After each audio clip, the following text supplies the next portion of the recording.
Oke, selamat sore teman-teman member PHP Indonesia yang ada di seluruh dunia yang sudah hadir lagi dalam rangkaian PHP ID Online Learning yang ke-89 sore hari ini. Luar biasa, kita sudah 89 kali mengadakan event ini dan sore hari ini kita kedatangan pemateri yang paling teman-teman tunggu. Karena di topik yang sebelumnya Bu Val sudah bawa topik dan banyak sekali yang ikut. Karena topiknya sangat eh, dibutuhkan sama banyak teman-teman mahasiswa yang sedang bikin skripsi zaman itu. Dan hari ini kita akan bahas lagi sebuah topik baru yang pasti juga teman-teman sudah tunggu-tunggu karena ini terkait prosedural SQL. Simple, tapi banyak orang yang mungkin tidak tahu gunanya, tidak tahu fungsinya, tetapi tools ini sangat bermanfaat banget ketika kita berurusan sama database. Jadi hari ini kita akan belajar lagi dari Bu dosen, Bu Val yang jadi dosen di Universitas Telkom di Bandung. Nah, jadi beliau akan sharing selama waktu 1 jam. Kalau nggak salah mungkin Jakarta sama Bandung itu selisih jam berbukanya nggak terlalu jauh. Jadi kita pasti punya waktu 1 jam ke depan. Bu Val, feel free aja, nggak apa-apa. Topiknya diisi aja terus karena cenderung yang nanya itu kalau di online learning edisi ngabuburit ini agak lebih sedikit. Jadi nggak ada penanya juga nggak apa-apa. Jadi topiknya panjang-panjang aja juga nggak apa-apa. So, kita akan segera Oke, mulai dan seperti biasa PHP ID Online Learning terselenggara berkat kerjasama PHP Indonesia dengan sponsor-sponsor dari Kodepolitan, Rumah Komunitas ID Cloud Host, dan Refactory. Baik, tanpa perlu menunggu lama, kita akan segera mulai online learning kita saat ini. Dan waktu dan kesempatan saya serahkan ke Bu Val. Silakan Bu Val. oke, sudah kelihatan slide-nya, Om Peter? Yes, perfecto. Iya. Oke, sebelumnya saya ucapkan terima kasih buat PHP ID, Om Peter dan teman-teman di PHP ID yang memberikan kesempatan saya untuk kedua kalinya bicara di sini. Mudah-mudahan apa yang saya sampaikan ini ada manfaatnya. Hanya barangkali ini lebih sifatnya tinjauan praktis. Jadi mungkin nanti saya tidak memberikan semacam demo dan sebagainya. Karena ya udah agak lama juga nih nggak main-main sama yang makhluk yang disebut prosedural SQL ini. Oke, jadi kita mulai tinjau dari procedural language dalam database. Oke, nah ini tentang saya. Nanti kalau pengen tahu tinggal googling aja. Perasaan sih tenar gitu ya di Google, tapi nggak tahu deh gitu ya. Oke, agendanya ada ini. Jadi yang pertama ada paradigma pemrograman. Waduh, belum diedit itu ya kata-katanya. Oke, kemudian apa itu RDBMS, apa itu SQL, kemudian ada prosedural SQL dan bagaimana implementasinya. Ya, kita mulai cepat aja. Ya ini kalau kita ngomongin database mungkin teman-teman udah makanan sehari-hari nih. Jadi sebetulnya saya agak-agak gimana gitu ya, deg-degan ngomongin database di PHP ID yang mayoritas mungkin sudah pada kenal dan bahkan mungkin bergelut sehari-hari dengan database. Tapi nggak apa-apa, barangkali aja ada apa ya sedikit tambahan apa ya informasi dari yang saya sampaikan gitu ya.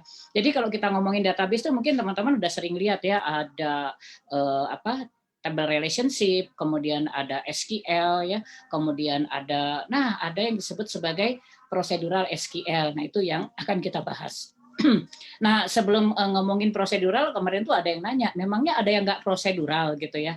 Nah, jadi pertanyaan itu jadi menggelitik saya gitu. Sebetulnya apa sih paradigma pemrograman yang sering kita kenal sebagai sintak-sintak SQL itu. Nah, di sini kita kenal ada imperatif dan deklaratif. Jadi sebetulnya ternyata bahasa pemrograman itu ada dua macam gaya katanya. Yang pertama adalah imperatif, yang kedua adalah deklaratif.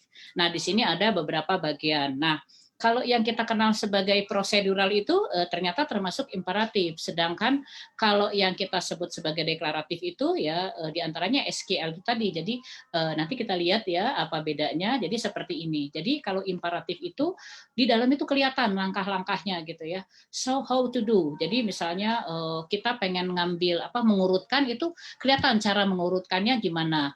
Kita ngambil nilai maksimum kelihatan menyortir sampai mendapat yang terbesar itu seperti apa. Nah, itu kita sebut sebagai imperatif. Sedangkan kalau deklaratif itu seperti function yang sudah built-in, tiba-tiba kita dapat aja hasilnya. Ya, misalnya kalau kita pakai function built-in, misalnya sort gitu kan, kita nggak tahu dia nge-sortnya kayak apa, tiba-tiba keluar aja hasilnya.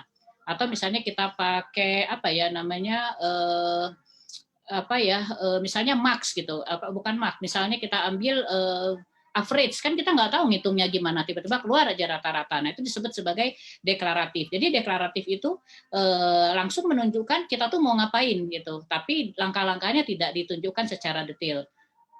Kemudian berikutnya, nah ini ada perbedaannya. Jadi deklaratif itu biasanya kodenya itu pendek gitu, singkat ya, sehingga efisien.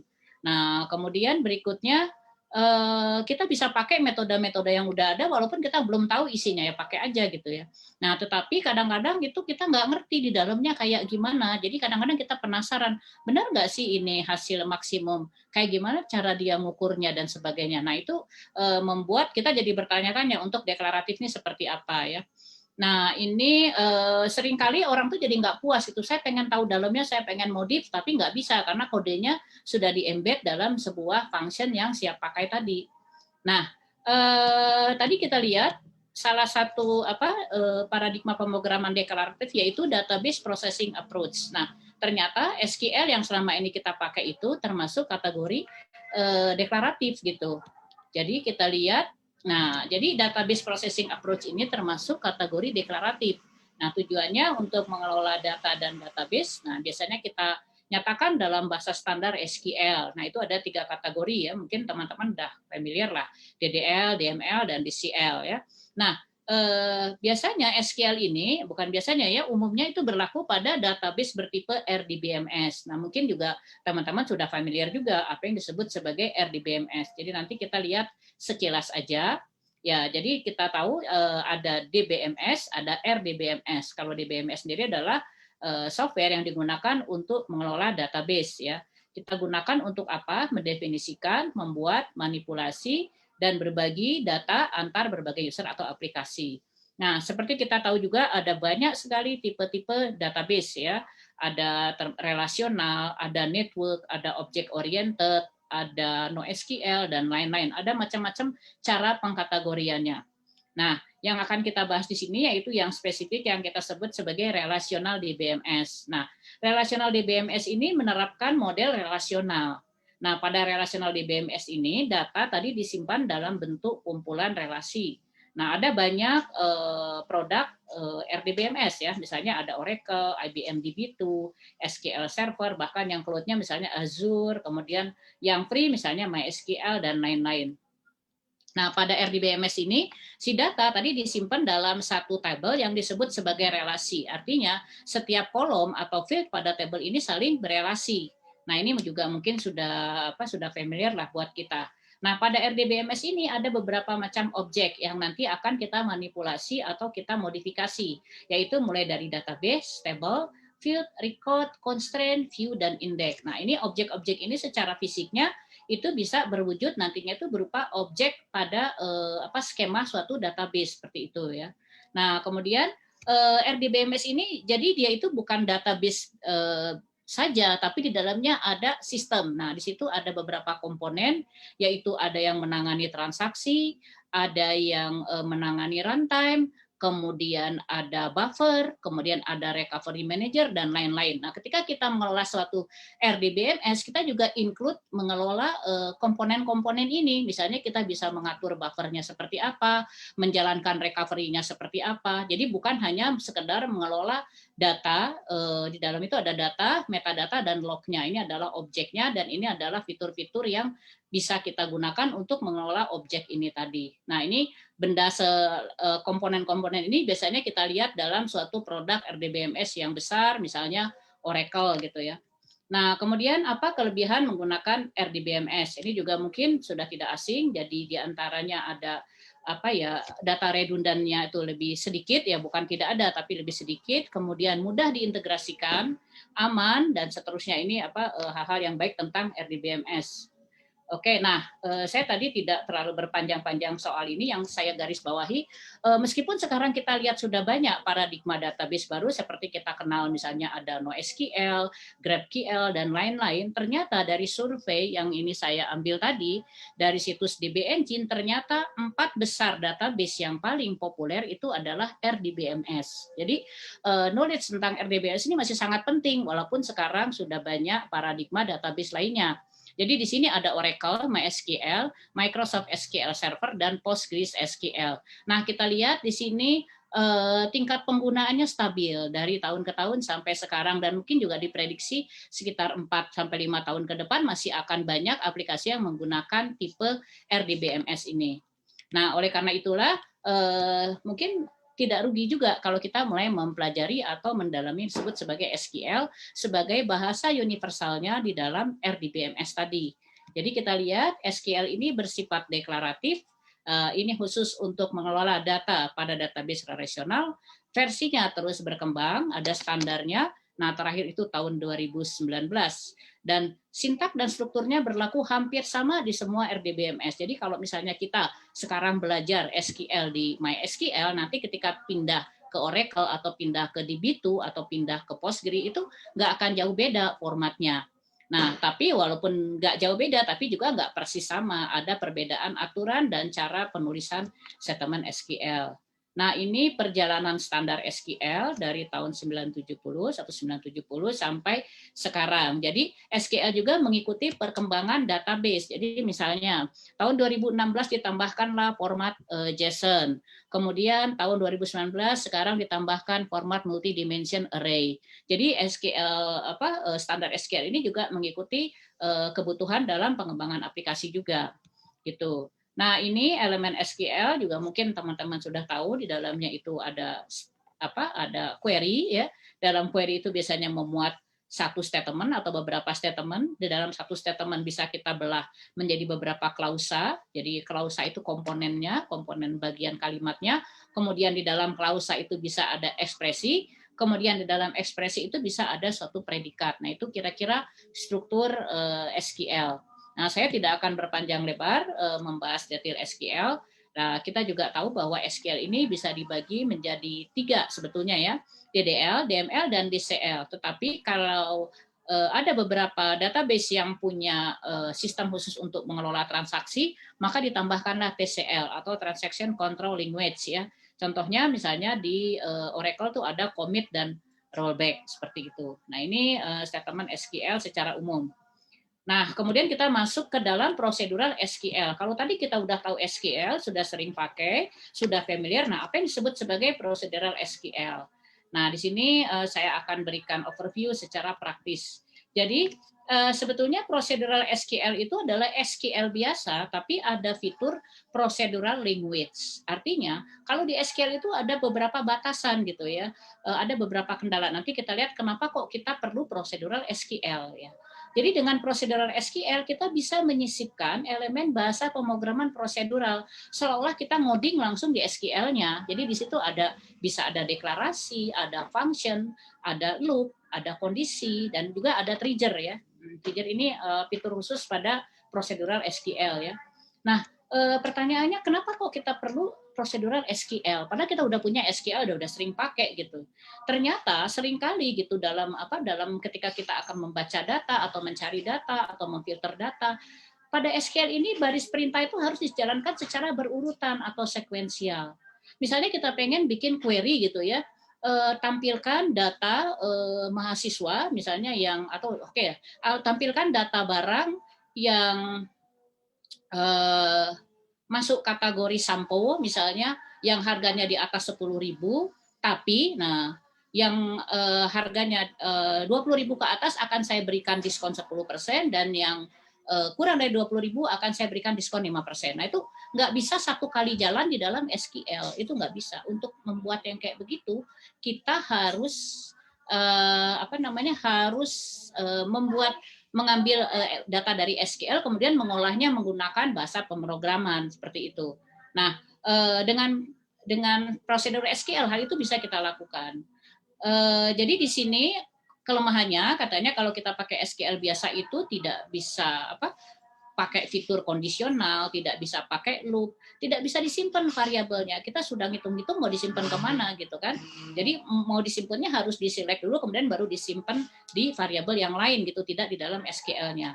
Kemudian tidak ada error handling. Jadi kalau ada kesalahan ya langsung aja no record misalnya. Padahal mungkin kita ada kesalahan dalam sintak SQL-nya seperti itu. Nah, dalam prosedur SQL ini ada 2. yaitu server side atau client side. Nah, kalau server side sebenarnya ini sama ya dua-duanya. Jadi kalau server side tergantung pada merek atau produk database. Jadi cirinya server side ini, si statementnya ini disimpan dan dikompilasi oleh database server. Tapi dia bisa dipanggil oleh klien melalui query. Nah, ada juga procedural SQL yang kita simpan di klien. Ini juga sama, bergantung pada bahasa pemrograman. Nah, di sini kita menuliskan kode untuk akses database berdasarkan struktur data dari bahasa pemrograman masing-masing. Jadi kalau misalnya skema di PHP dengan di Python itu akan berbeda-beda. Nah, atau bisa juga kita menggunakan framework dengan model data tersendiri. Misalnya kita pakai CI, Laravel dan seterusnya. Nah, ini kita sebut sebagai prosedur SQL yang kita simpan di klien. Nah, kemudian kita lanjut. Nah, ini tadi lebih detail tentang server side language tadi. Di sini spesifik tergantung pada produk database, disimpan di database. Nah, ini yang kita sebut sebagai store prosedur. Nah, ini dipanggil dengan metode call ya. Contohnya, misalnya pada Postgres SQL, dia punya bahasa khusus untuk store prosedurnya yang disebut sebagai PL PG SQL. Nah, ini hanya gaya atau jadi dalamnya itu SQL biasa, tapi ada beberapa statement atau gaya penulisan yang hanya jalan di Postgres SQL. Nah, kemudian dia juga dilengkapi dengan beberapa library lagi, diantaranya adalah PI Python. Jadi extension khusus untuk Python. Berarti kita di sini kita bisa menyisipkan kode Python di dalam SQL yang kita dalam bukan SQL ya, prosedural SQL yang kita tulis di Postgres tadi seperti itu. Nah, kemudian kalau untuk client side ini juga sama, setiap bahasa punya cara sendiri. Ini kita kenal juga sebagai UDF ya. Contohnya misalnya biasanya ada library, contohnya libpky ini untuk Postgres, kemudian ada OCCI itu library C untuk Oracle, kemudian ada library standar yang mungkin sudah pada tahu ya teman-teman, ada JDBC, ODBC, kemudian ada Python dan lain-lain. Nah, ini contoh perbedaan antara store procedures dengan user defined. Jadi kalau prosedur store procedure ini kita tulisnya di server, kalau ini kita tulis di aplikasi klien. Jadi di misalnya kita masukkan ini ke dalam ke dalam script program kita misalnya seperti itu. Nah, ini cara memanggilnya, ini pakai call. Kemudian kalau di sini cara memanggilnya kayak function. Jadi di sini di-clearkan function yang akan mengembalikan nilai berupa integer. Ini bedanya antara store procedure sama tadi user defined. Kemudian bagaimana implementasi tadi procedural SQL pada produk database? Ya, ternyata itu implementasinya beda-beda tergantung produk database-nya. Misalnya kalau di Oracle ada PLSQL, kalau di Postgres ada PL PGSQL, kalau di SQL Server ada namanya Transact SQL. Di MySQL itu juga sudah ada bahasa khususnya sejak MySQL versi 5 kalau nggak salah ya. Di sini disebutnya sebagai SQL PSM dan seterusnya. Nah, tetapi kekayaan fitur di masing-masing produk database ini tidak sama. Misal contohnya ya, yang paling terkenal itu adalah Oracle. Misalnya Oracle itu PLSQL-nya lengkap sekali, banyak sekali fungsinya misalnya ya. Kemudian juga misalnya kita kenal kalau untuk database yang besar juga IBM DB2 itu juga banyak fitur-fitur yang kaya sekali dibandingkan misalnya dengan SQL PSM yang ada di MySQL seperti itu. Nah, kemudian kita lihat lagi. Oke. Nah, ini contoh bagaimana memanggil user defined function di dalam program PHP. Jadi, di dalam PHP tadi kita bisa sisipkan seperti ini. Jadi, di sini ada sebuah function retrieve column ya. Nah, di sini dipanggilnya di retrieve column-nya di bawah sini. Nah, ini contoh di sini kita masuk ke dalam database seperti ini ya dengan menggunakan user defined function. Nah, kemudian perbedaannya kalau dengan store prosedur seperti ini. Jadi kalau dalam store prosedur, si function atau prosedurnya kita tulisnya di server database. Misalnya kita create prosedur bernama get customer. Di PHP-nya ini tinggal dipanggil. Di sini kita tinggal tulis call get customer. Nah, jadi di sini di aplikasi klien kita itu tidak menyebut perintah SQL-nya, kita tinggal panggil aja nama prosedurnya. Seperti ini. Nah, sebuah prosedural SQL itu di dalamnya ada terdiri dari berbagai komponen seperti halnya struktur program biasa. Ada variabel, ada deklarasi, ada assignment, ada kontrol, ada function sendiri ya, kita bisa bikin function sendiri.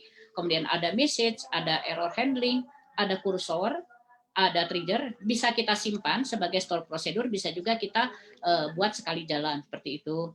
Nah, ini contoh struktur prosedur di dalam Oracle. Jadi kita perhatikan hampir mirip. Jadi di sini ada header, kemudian mirip kayak struktur program biasa ya, program prosedural. Ada declaration, kemudian ada execution, kemudian di sini ada exception. Nah ini pemetaannya, jadi header, misalnya deklarasi, kemudian bagian eksekusi misalnya, kemudian di sini bagian exception. Nah ini yang tidak ada di SQL biasa. Jadi kita bisa nyisipin exception handling di dalam prosedural SQL ini. Nah, bagaimana di Postgre sama gitu, mirip sebetulnya, hanya beda dialek aja gitu ya. Jadi di Postgre ini cara nulisnya sama, cuman misalnya kalau untuk mengeluarkan hasil di sini pakai statementnya raise notice dan seterusnya. Nah, ini strukturnya tadi ada declare, kemudian ada begin, kemudian end seperti ini. Dan ini contoh implementasinya di interface-nya Postgre SQL. Nah, kemudian ada juga library-library lainnya. Contohnya misalnya untuk PHP itu ada PL PHP. Nah, ini PL PHP ini adalah add-on PHP untuk Postgres SQL. Tujuannya adalah menarik fitur PHP ke dalam prosedural SQL. Jadi kalau tadi itu kita tulis prosedurnya di dalam server, kemudian kita panggil di dalam aplikasi kita dengan call. Nah, sekarang dengan script-script PHP-nya kita masukkan ke server. Seperti itu. Jadi itu memungkinkan dengan adanya add-on seperti ini. Ya ini contoh untuk Postgres. Mungkin nanti Oracle ada lagi. Jadi ini sangat tergantung kepada produk database-nya apa. Kemudian, nah bagaimana pemanfaatannya? Kalau tadi mungkin kita sudah lihat sekilas. Nah, apa ya pemanfaatan prosedural SQL-nya? Ternyata ini kalau kita baca-baca itu jadi prosedural SQL ini sudah cukup lama, banyak yang mempelajarinya dan sebagainya. Tapi mungkin kok kenapa teman-teman programmer jarang menggunakannya? Ternyata memang ada pro dan kontra gitu ya. Nanti kita lihat apa ya pro dan kontranya. Nah, sekarang kita lihat kelebihannya dulu. Karena store prosedur ini ditulisnya di server database, jadi kalau kita punya arsitektur multi-tier di mana ada server untuk web server, ada server untuk database. Kalau lokasinya jauh dan segala macam, maka beban pemrosesannya diserahkan ke dalam server database. Jadi di sini lebih cepat diproses gitu. Kemudian berikutnya dengan adanya store procedure ini kita bisa membagi-bagi sekelompok SQL statement yang gede itu menjadi blok-blok dalam store procedure. Jadi bisa misalnya pakai case of lah seperti itu, misalnya bisa pakai function. Nah, jadi blok SQL yang besar tadi kita bisa belah-belah menjadi blok SQL yang lebih terstruktur. Kemudian di sini alasan berikutnya adalah portable, kata yang mendukung nih ya, katanya portable. Kenapa?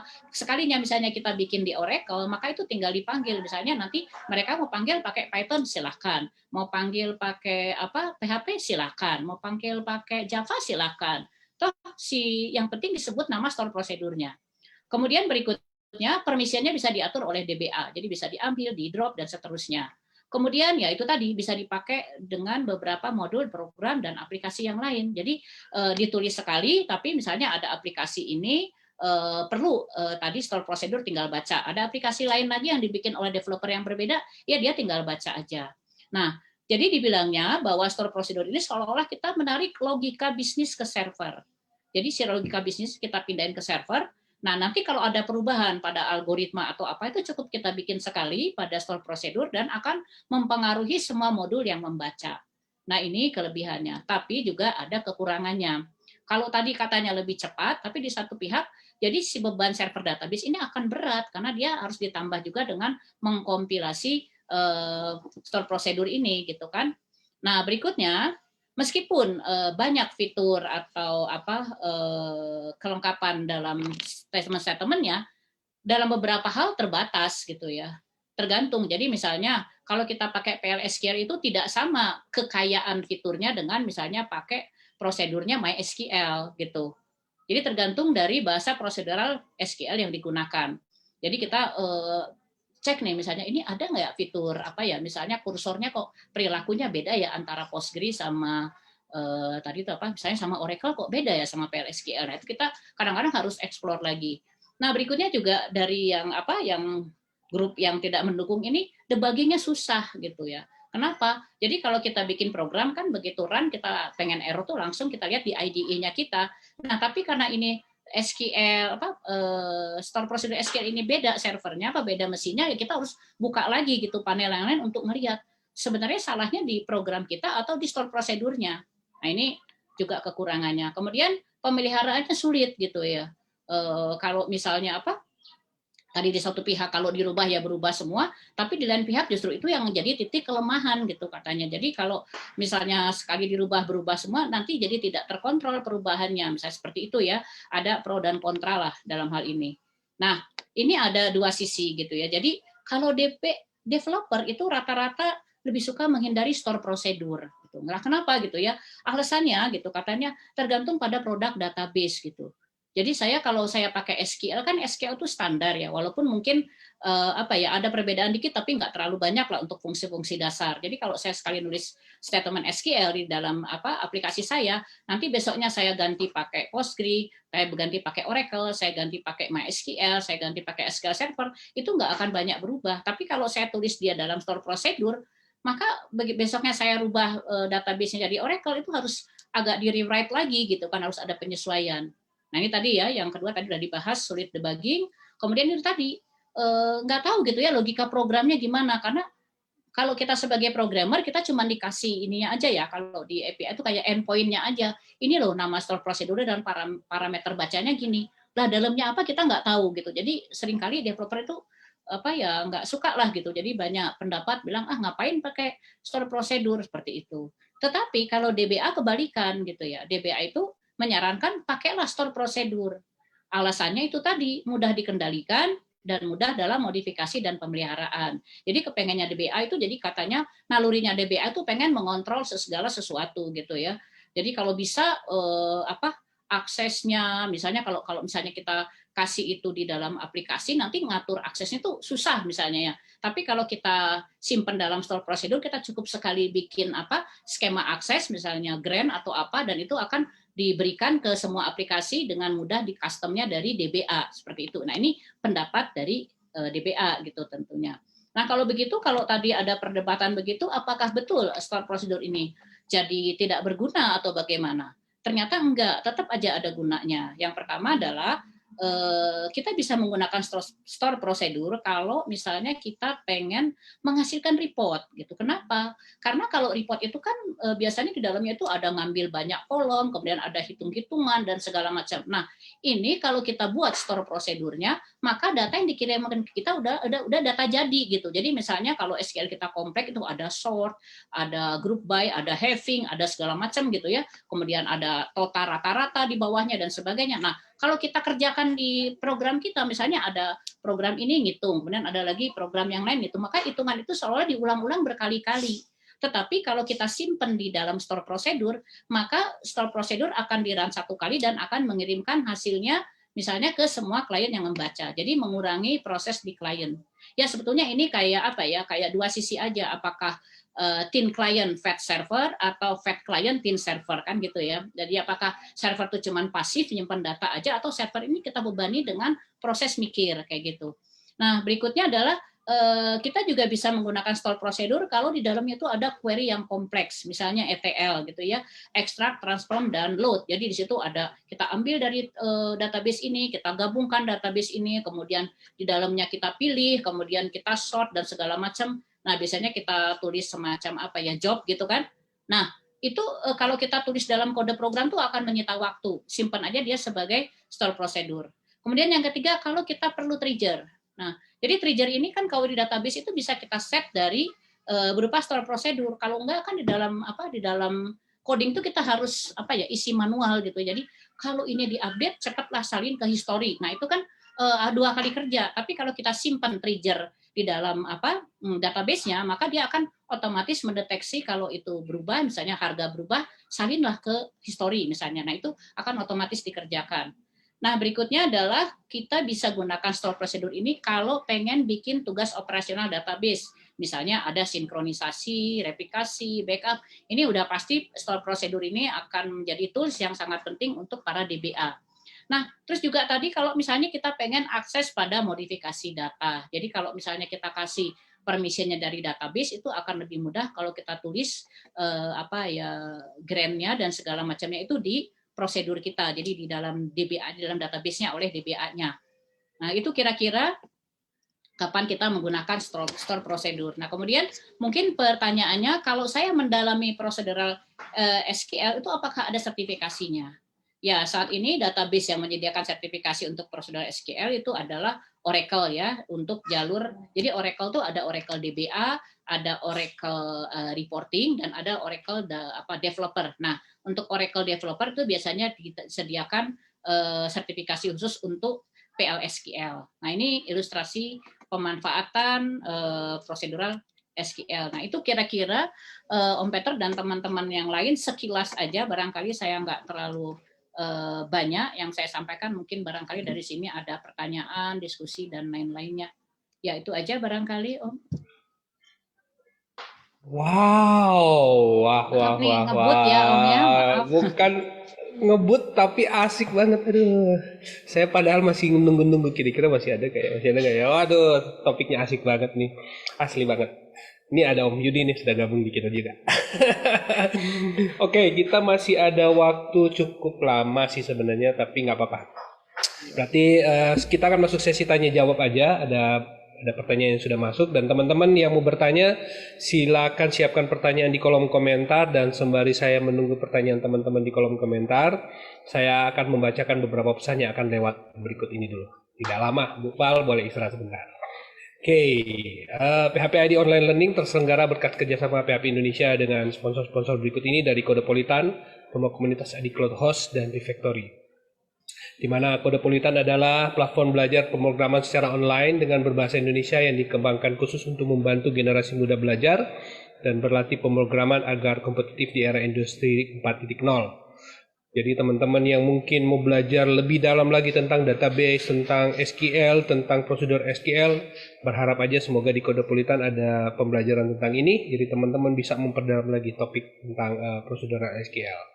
Dan promosi dari Rumah Komunitas sebagai pelopor merchandise inovatif di Indonesia, menyediakan custom pakaian sesuai keinginan, berkualitas tanpa minimum order. Dan mereka lagi ada promo untuk jaket Paula, dan juga ada promosi di websitenya untuk Ramadan Sale.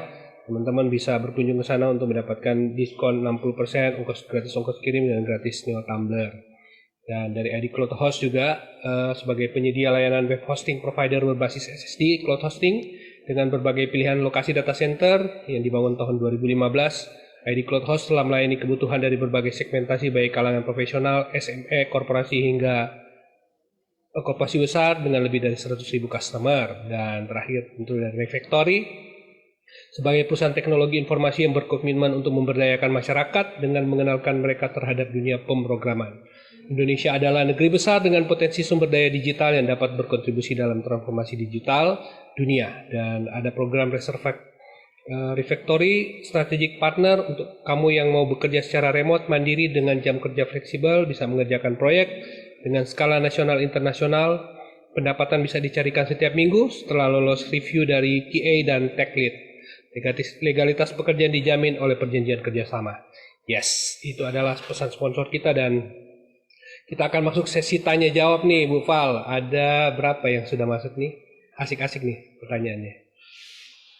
Saya akan bacakan yang pertama dari Anang Konsol. Kebaca nggak dia? Apa benar DB PostgreSQL cenderung untuk menyimpan data dalam bentuk image dibandingkan dengan data dalam bentuk lain? Karena dari pengalaman dengan memakai DB, MySQL, dan Postgre untuk image lebih like pakai PostgreSQL. Ini kayaknya kurang related kan ya? Kayaknya Bu Val ya. Iya, tapi nggak apa-apa, dijawab aja. Hmm, Boleh, saya jawab Oke, aja langsung ya. Jadi oke. sebenarnya nggak ada peruntukan untuk apa sengaja bahwa PostgreSQL itu untuk image nggak. Cuman kayaknya PostgreSQL ini memang lebih lebih udah lebih duluan mempelopori untuk objek dibandingkan MySQL sebetulnya. Jadi kayak contoh misalnya kan ada GIS-nya PostGIS itu udah lama gitu kan. Udah lama. Jadi memang dia lebih apa ya, lebih support untuk database multimedia, untuk database apa objek dan lain-lain gitu. Jadi yang pemain-pemain besar itu kan ada Postgre, ada Oracle gitu. Nah, sedangkan kalau MySQL ini kan baru mulai bergeser ke scope yang lebih besar gitu. Itu barangkali Om Peter jawabannya. Oke, wow. Memang saya kalau mau bercerita tentang prosedur SQL ini memang sendiri sebagai praktisi juga pernah punya pengalaman soal sama seperti yang Bu Val cerita tadi bahwa itu ada kontroversi memang. Iya, betul. Sebagai developer saya memang terus terang tidak terlalu suka awalnya dengan yang namanya prosedur SQL. Kayaknya, waduh, bikin coding begitu ngoding simpan. Loh, kenapa ini data dari mana nih asalnya? Wah, begitu Iya, bikin betul. bikin emosi kadang-kadang. Tapi belakangan semenjak saya kerja di kantor yang sekarang, saya punya aplikasi di kantor ERP. Dan di aplikasi ERP Open Bravo itu di belakangnya itu full dengan Prosedur. prosedur SQL. Iya, banyak banget. Hampir almost dari terus dari situ saya sadar, oh ternyata ada alasannya memang benar kata yang seperti yang disampaikan Bu Fal itu tadi. Somehow itu akan jadi lebih mudah sih memang. Jadi coding yang kita bikin akan jadi lebih simple, terus jadi lebih konsisten sebenarnya. Jadi ada hal-hal di mana kita harus kayak tadi dia begitu kita melakukan prosedur tertentu, si prosedur SQL akan melakukan proses-proses seperti yang Bu Fal bilang. Jadi data itu akan selalu konsisten dan tidak akan jadi masalah. Jadi udah lebih simpel sebenarnya developer. Jadi dari situ saya ngerti, oh ternyata memang ada gunanya juga. Memang harus hati-hati dan harus lebih sering koordinasi sama si DBA-nya biar Iya, nggak. eh, biasanya kalau untuk merancang aplikasi yang skala enterprise gitu ya, emang kita Yes, nggak bisa menghindari store prosedur karena kan yes, modul yang baca itu banyak sekali dan banyak, database-nya besar gitu. Kalau nggak pakai store prosedur berat. Dan nanti kan yes. implementnya juga ada arsitekturnya gitu Om Peter. Jadi untuk Hmm, database itu nggak akan dicampur-campur kayak apa kayak kita biasa gitu. Dia punya server sendiri gitu. Dan bahkan nanti kan transaksinya dihitung gitu ya, berapa running misalnya. Bahkan setiap SQL yang dikirim juga kalau di Oracle tuh ada hitung cost-nya gitu Om. Jadi kalau cost-nya yeah. gede, ini ada yang nggak beres ini nanti masuk ke SQL tuning gitu kan. Nah Hmm, kayak gitu ngerambahnya ke sana sih. ya Ya betul sekali. silakan ada lagi Mantap memang. barangkali. Ada pertanyaan berikutnya dari siapa ya? Fadli Silmasere, mohon saran untuk menyimpan data berbentuk hierarki tahun 2021 nested Waduh, set masih relevan atau sebaiknya menggunakan, nah ini pertanyaannya agak berat ini melenceng saya juga nggak nih. tahu ini. Hierarki database itu tahun berapa ya? Saya mencoba itu sekitar 20 tahun yang silam. Iya, udah lama banget ya networking jadi apa ya dulu tuh IMS atau apa ya. Kalau tahun 2021 Hmm, saya nggak tahu, udah jarang banget gitu ya. Jadi kalau tadi tanya apa yang bagus saya nggak bisa jawab, nggak tahu yes. gitu. Ya nggak apa-apa. Oke, Ya, pertanyaan berikut dari Om Prayudi. Om Prayudi sendiri ada di sini. Silakan tanya langsung aja Om Yudi. nggak usah dibacain tuh suruh nanya. Eh, Oh iya, jadi nanya langsung nih Om. iya, Ya, tanya langsung iya, aja. izin bertanya Bu Pal. Kan prosedural SQL itu kayaknya analoginya mirip-mirip dengan prosedural di programming gitu kan ya Bu. Ya, Nah saya pengen bertanya kalau object oriented itu juga ada di SQL Bu. Lalu setelah ada prosedural, object oriented, terus paradigma lain ada juga nggak? Kan kalau di sekarang lagi tren itu functional programming. Apakah ada juga functional SQL misalnya gitu Bu Pal? oh enggak, kalau SQL ini kan sesuai dengan judulnya prosedural SQL. Jadi kan gini kan kalau tadi ada skemanya di depan kan ya Mas ya. Jadi apa kita bagi kan paradigma itu jadi dua, ada deklaratif gitu kan ya, ada imperatif. Nah, kalau imperatif itu kan yang keluar dalamnya seperti itu. Nah, kalau SQL biasa itu kan sifatnya deklaratif gitu. Misalnya kayak fungsi agregat, kita nggak tahu cara kerjanya tiba-tiba keluar aja hasil ya. Misalnya kita bilang select date between sekian dan sekian. Gimana dia ngitung betweennya? Nggak tahu, pokoknya keluar aja kan. Jadi diambil aja subsetnya. Nah, kalau dalam prosedural tuh dibuat langkah per langkahnya itu lebih detail gitu. Jadi prosedural SQL ini adalah SQL deklaratif ditambah fungsi-fungsi prosedural sehingga dia kayak coding biasa. Jadi nggak ada object oriented SQL, nggak ada functional SQL tuh nggak ada gitu.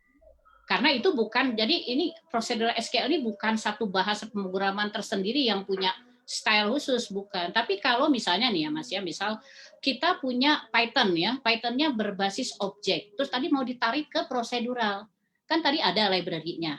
Nah, cuman apakah nanti mau di plotnya di SQL prosedural ini menjadi sebuah arsitekturnya berbasis objek? Nah itu kayaknya kegedean gitu, orang kita cuma ngambil komponen kecilnya aja gitu, kita pengen ngambil fungsi-fungsi atau fitur yang ada di Python supaya running di prosedural SQL seperti itu gitu Mas barangkali.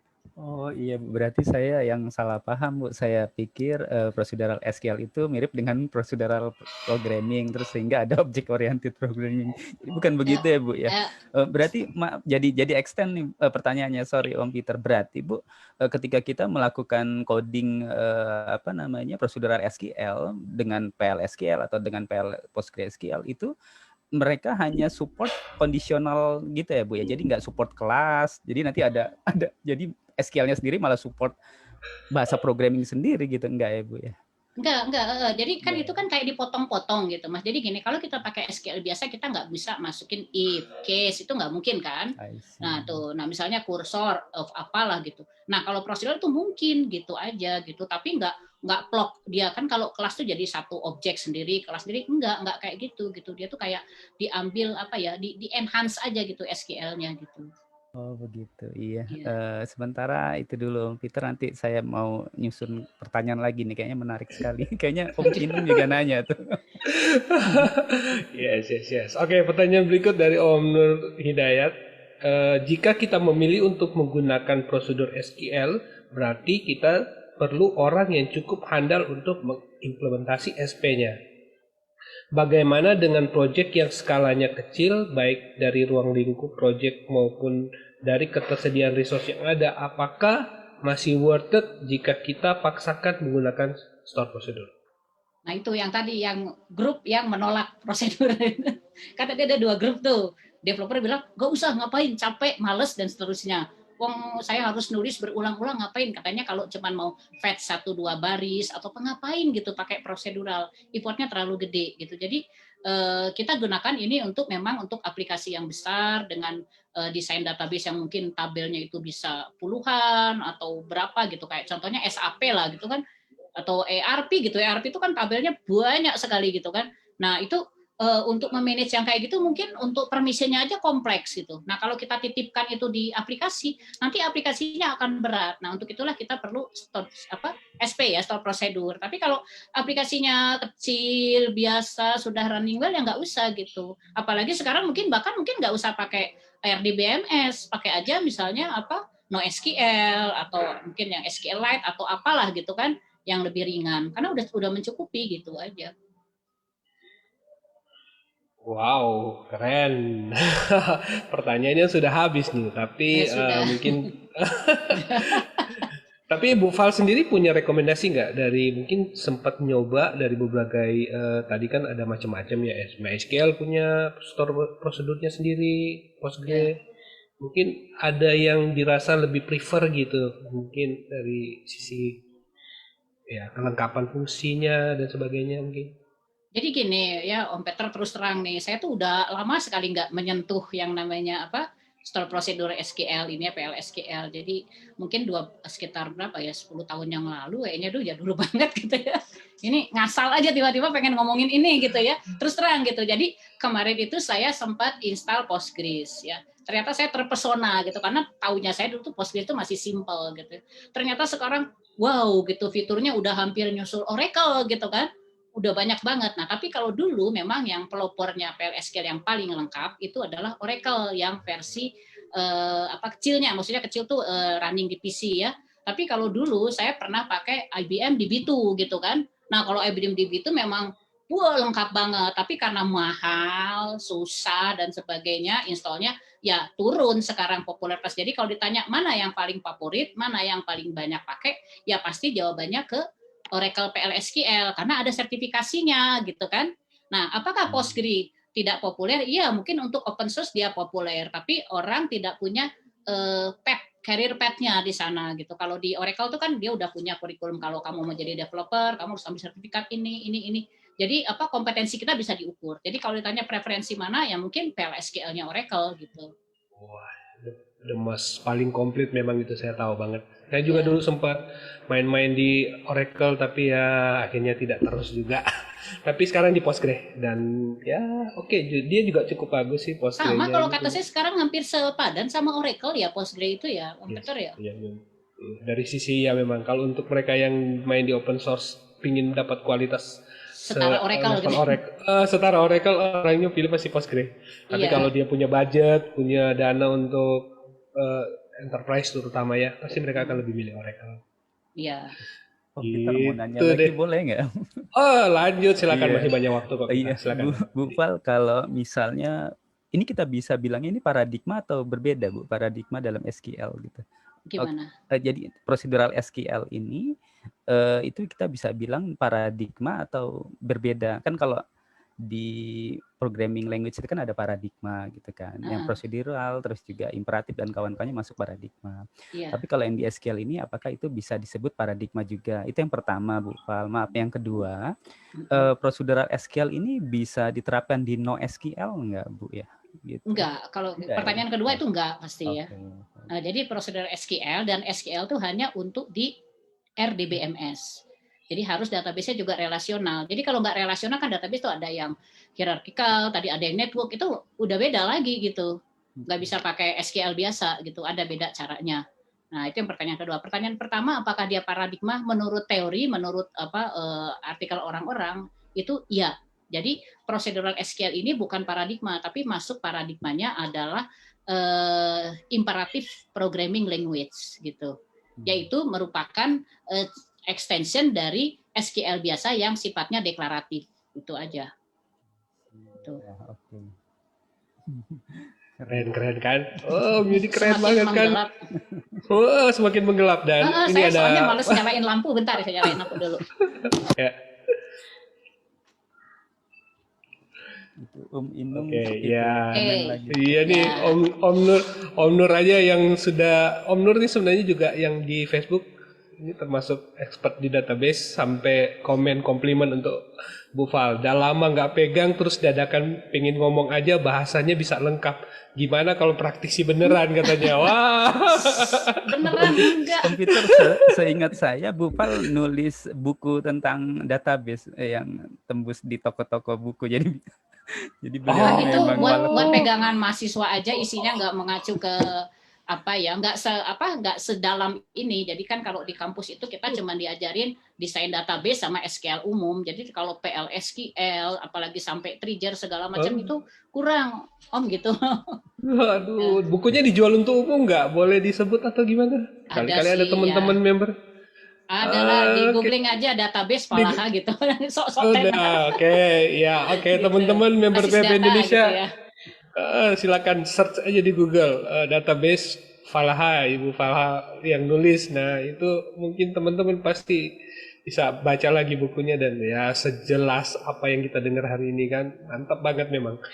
Oke, kelihatannya pertanyaannya sudah habis juga, jadi kita mungkin sudah akan di akhir sesi kita.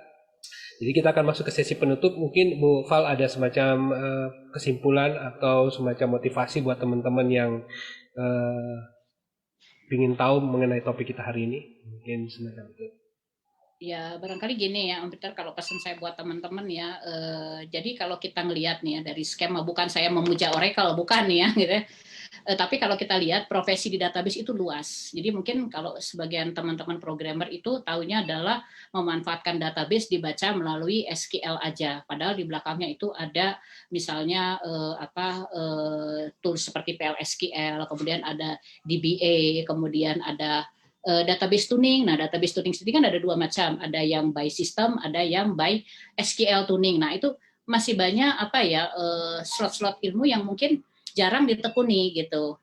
Ya mungkin karena memang kalau kita lihat dari kebutuhan kan, kalau misalnya ya di satu project lah, itu butuh programmernya misalnya 5 gitu kan, tapi DBA-nya paling 1 gitu kan. Dan kalau proyeknya nggak gede, paling di BE kerjanya cuman creatable, grant gitu aja gitu kan. Nah, tapi kalau kita masuk ke dalam implementasi yang gede seperti misalnya sekarang nih implementasi SAP ya, brand-brand gede kayak gitu, ternyata kita perlu gitu ya di BA yang ngerti script kayak begini dan kita masih kurang di kita di Indonesia ini. Jadi mungkin buat teman-teman yang pengen explore ke sana ya mungkin mulailah dicoba-coba explore sisi-sisi lain di luar SQL biasa yang ada dalam pemrograman. Barangkali itu aja pesan saya gitu. Yes, setuju banget. Yang kedua nih, saya mohon maaf kalau materinya mungkin nggak se-crispy atau sedalam yang diharapkan oleh teman-teman di sini. Oh enggak Bu, ini benar-benar keren. Saya lihat komentar, saya baca di teman-teman pada komentar di berbagai Telegram dan sebagainya, mereka bilang oke, bagus banget. Basic tapi karena lengkapnya itu, jadi saya juga I never think about that. Jadi, iya benar. Jadi dapat pencerahan juga. So thank you banget Bu Val untuk topik kita pada sore hari ini dan kita sudah di akhir acara kita pada hari ini. Dan sebagai pengumuman teman-teman untuk next PHP-ID Online Learning kita akan bertemu lagi dengan Mas Windiarto, Mas Elkansa yang mengembangkan aplikasi SIMRS Kansa, Sistem Informasi Manajemen Rumah Sakit. Nah, ini beliau sangat cukup ternama di Indonesia karena aplikasi ini sudah dipakai di ribuan rumah sakit kelas B dan kelas C di Indonesia. Jadi beliau melepas aplikasi ini dengan open source dan dipakai oleh berbagai rumah sakit. Jadi kontribusi beliau di dunia kesehatan di Indonesia ini luar biasa dan dia akan berbagi gimana strategi pengembangan rumah sakit SIMRS ini untuk kita topik di besok sore. Dan masih ada undangan untuk teman-teman yang mau jadi pemateri, silakan isi form di s.byphb.id/jadi-pemateri. Teman-teman yang mau mengisi waktu, masih ada waktu sampai dengan akhir tahun ini. Silakan pilih tanggal dan silakan pilih waktu yang tepat buat teman-teman. Dan tentu ada apresiasi, terima kasih untuk Om Irfan dan Carikbot, Om Luri Darmawan yang sudah membuat website Ajari Coding, di mana Ajari Coding adalah sebuah web yang mencakup banyak sekali link-link tempat-tempat kita untuk bisa belajar lebih banyak tentang coding. Di sana ada pembelajaran atau link-link yang teman-teman bisa kunjungi dan tentu ada online learning juga di learning.byphp.id. Semua video online learning kita dari 1 sampai dengan 89 hari ini teman-teman bisa temukan di sana. Bu Val sudah ngisi 2 kali, jadi teman-teman bisa ketik di Carik, di Telegram atau di Line, di Signal, di mana aja, ketik PHP ID Learning Database. Nah, topik-topik yang terkait dengan database akan teman-teman temukan di sana dan video-videonya bisa ditonton ulang. Oke, dengan demikian berakhir sudah PHP ID Online Learning kita pada hari ini. Dan terima kasih untuk Bu Val yang sudah berbagi cerita dengan kita. Sama-sama. Makasih Salam semuanya. Sehat. Salam sehat ya Bu. Ya, semangat terus. Terima kasih. Saya izin kalau gitu. Ya, bye.